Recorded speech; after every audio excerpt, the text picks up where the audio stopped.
There are 8 planets in our solar system. আমাৰ সৌৰজগতত 8টা গ্ৰহ আছে। সেইকেইটা হ'ল মাৰ্কাৰী, Venus, earth and March are the planets closest to the sun. তাৰে সেই 8টা গ্ৰহৰ মাৰ্কাৰী, বুধ, ভেনাছ, শুক্ৰ, আৰ্থ পৃথিৱী এণ্ড মাৰ্চ মংগল, এই গ্ৰহকেইটা সূৰ্যৰ ওচৰত থকা গ্ৰহ। আৰু এই গ্ৰহকেইটাক সেইকাৰণে অন্তঃগ্ৰহ ইনাৰ প্লেনেট বুলি কয়। They are called the inner planets and are mostly made up of rocks, also known as terrestrial planets. এইকেইটা বেছিভাগে কি হয়, শিলেৰে নিৰ্মিত। ইহঁতৰ পৃষ্ঠভাগত শিল আছে আৰু ইহঁতক সূৰ্যৰ ওচৰত আছে কাৰণে ইহঁতক অন্তঃগ্ৰহ বুলি কয়। আৰু তাৰ বাহিৰে বাকীকেইটা the outer planets are Jupiter, Saturn, Uranus and Neptune. আৰু বহিঃ প্লেনেট কেইটা হ'ল বৃহস্পতি, শনি, ইউৰেনাছ আৰু Neptune. These outer planets are large balls of gases with rings around them, also called Jovian planets. আৰু এইকেইটা হ'ল এই টেৰেষ্ট্ৰিয়েল প্লেনেটছটো হ'ল আচলতে স্থলজ গ্ৰহ, আৰু জভিয়েল প্লেনেট যিকেইটা অন্তঃগ্ৰহ তাহাঁতক টেৰেষ্ট্ৰিয়েল প্লেনেটছ বুলি কয়। তাৰমানে তাত কি আছে, শিল যিহেতু আছে, পৃষ্ঠভাগ আছে সিহঁতক, গতিকে চলিড গ্ৰহ বুলিও কোৱা হয়।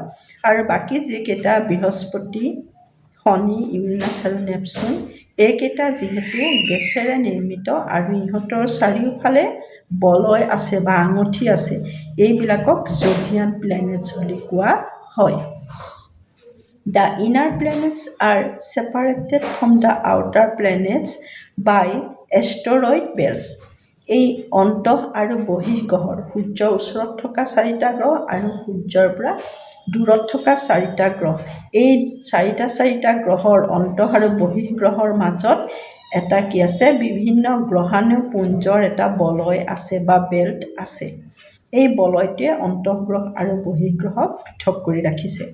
All 8 planets move around the sun in a fixed path called orbit. আৰু প্ৰতিটো গ্ৰহে নিজৰ কক্ষপথত, যাক অৰ্বিট বুলি কোৱা হয়, সেই কক্ষপথেৰে সূৰ্যৰ চাৰিওফালে পৰিভ্ৰমণ কৰে। Every planet except for Earth is named after a Roman god or goddess. পৃথিৱীৰ বাহিৰে বাকী আটাইবোৰ গ্ৰহ, 7টা গ্ৰহক ৰোমানসকলৰ ভগৱান বা তেওঁলোকৰ দেৱ দেৱতাৰ নামেৰে নামকৰণ কৰা হৈছে। All the planets are spherical in shape. সকলোকেইটা গ্ৰহে, আটাইকেইটা গ্ৰহেই গোলাকাৰ আকৃতিৰ।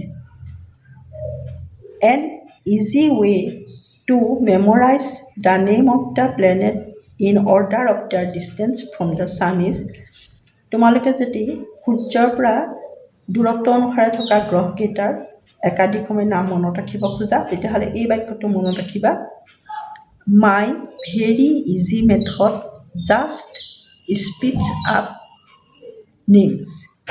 অৰ্থাৎ my, M for Mercury, V for Venus, E for Earth, M for Mars, J for Jupiter, S for Saturn, E for Uranus, N for Neptune. First letter of every word tells us the name of the planet and the sentence shows the sequence of planets as they appear in solar system. এই বাক্যটোৰ প্ৰথম আখৰটোৱে এটা এটা গ্ৰহৰ নাম বুজায় আৰু সূৰ্যৰ সৌৰজগতত সিহঁতৰ দূৰত্বটো দেখুৱায়। The planets in our solar system are held in place by the sun's gravity. আমাৰ সৌৰজগতত থকা গ্ৰহবিলাকৰ অৱস্থানটো কিহৰ দ্বাৰা নিশ্চিত হৈছে? সূৰ্যৰ মহাকৰ্ষণিক শক্তিৰ দ্বাৰা। They do not have their own hidden light. তাহাঁতৰ গ্ৰহবিলাকৰ নিজা তাপ আৰু পোহৰ নাই। They reflect the light of the sun. সিহঁতে সূৰ্যৰ পোহৰহে প্ৰতিফলিত কৰে। They revolve around the sun in elliptical orbit. তাহাঁতে সূৰ্যৰ চাৰিওফালে এটা উপবৃত্তাকাৰ কক্ষপথেৰে পৰিভ্ৰমণ কৰি আছে। Each planet also rotates about its own orbits from west to east. except Venus which rotates from east to west. প্ৰতিটো গ্ৰহেই নিজৰ কক্ষপথত ভৰ দি পশ্চিমৰ পৰা পূবলৈ ঘূৰি আছে। কেৱল মাত্ৰ ভেনাছ শুক্ৰ গ্ৰহেহে কি কৰিছে, পূবৰ পৰা পশ্চিমলৈ এটা বেলেগ অপজিট ডিৰেকশ্যনত ঘূৰি আছে। In August 2006, astronomers decided that Pluto cannot be classified as a planet.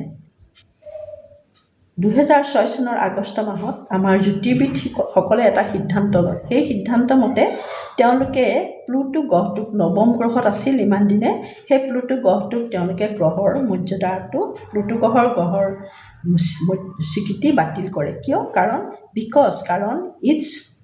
because of its much smaller size, ইয়াৰ ক্ষুদ্ৰাকৃতি আৰু and it was moved out of the list of planets, আৰু ই আমাৰ গ্ৰহবিলাকৰ বিপৰীতেহে ঘূৰি থাকে into another group, সি অন্য এটা গ্ৰুপৰ অন্য এটা তাৰকামণ্ডলীত ঘূৰে কল দ্য ডুৱাৰ্ফ প্লেনেটছ, আৰু সেইকাৰণে ইয়াক বাওনা গ্ৰহ বা ডুৱাৰ্ফ প্লেনেট বুলি কোৱা হয়। সি আমাৰ সৌৰজগতৰ অপজিটত অন্য তাৰকামণ্ডলত সি অন্তৰ্ভুক্তৰ বাবে তাক বাওনা গ্ৰহ বুলিও কোৱা হয়। Most planets can be seen in the night sky appearing as stars. বেছিভাগ গ্ৰহক আকাশত তৰাৰ দৰে দেখা যায়। কিয়? এইকাৰণেই তৰাৰ দৰে উজ্জ্বল দেখা যায় কাৰণ সি সূৰ্যৰ পোহৰ পৰি জিলিকি উঠে। Each planet takes a different time for rotation and revolution. প্ৰতিটো গ্ৰহেই আৱৰ্তন আৰু পৰিভ্ৰমণৰ কাৰণে বেলেগ বেলেগ সময় লয়। ছাত্ৰ ছাত্ৰীসকল, এই কিতাপখন তোমালোকৰ ইংলিছ মিডিয়ামৰ 6ষ্ঠ শ্ৰেণীৰ কিতাপ। ইয়াত ইংৰাজীত লিখাৰ কাৰণে ইয়াৰ বহুতো লেচন, বহুতো পাঠ অসমীয়াত বুজাই দিয়া নহয়। তোমালোকে ইংৰাজীতেই লিখিবা হয়, কিন্তু বুজি পাবলৈ অসমীয়াত তোমালোকে ভালকৈ বুজি পাব লাগিব। যিসকল অতি মেধা তেওঁলোকৰ কথা মই কোৱা নাই, কিন্তু যিসকলে অলপ যত্ন কৰি পঢ়িবলগীয়া হয়, যিসকলক কিছু সহায়ৰ প্ৰয়োজন, তেওঁলোকৰ সহায়ৰ বাবে মই অসমীয়াত ভাঙনি কৰি দিছোঁ, অসমীয়াত বুজাই দিছোঁ। আশা কৰোঁ তোমালোকে মোৰ এই প্ৰচেষ্টাৰ অংশীদাৰ হ'বা আৰু তোমালোকে এই মোৰ ভিডিঅ' ভাল পাবা, লাইক কৰিবা, চাবা। মই ভাল পাম, তোমালোকৰ উপকাৰ হ'লে মই আনন্দিত হ'ম। ধন্যবাদ। ইয়াৰ পিছত পৰ্যায়ক্ৰমে মই তোমালোকক বাকী সকলো পাঠেই পঢ়াই দিম।